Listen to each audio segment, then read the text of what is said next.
Welcome to Samba Samba. Enjoy the video. You start by confirming support and grabbing the right parts.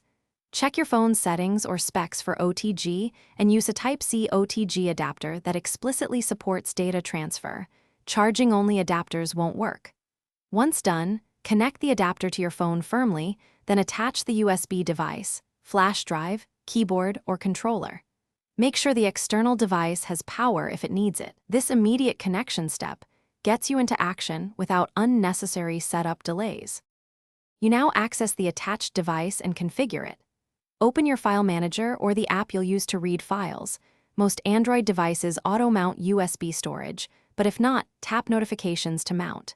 For keyboards, mice, or controllers, go to the app's input settings to test and map keys or buttons.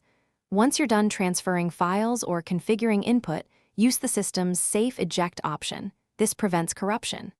If apps prompt for permission, grant USB access so the device functions normally. You finish by properly disconnecting and handling problems if they occur. When wrapping up, use the Safe Eject option and remove the adapter gently. If the device isn't detected, reboot your phone and reconnect. Often that clears permissions. If still failing, swap cables or adapters and test the peripheral on a PC to isolate hardware faults.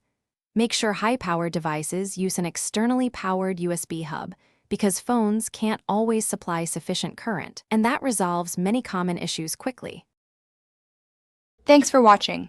Consider subscribing if we helped you.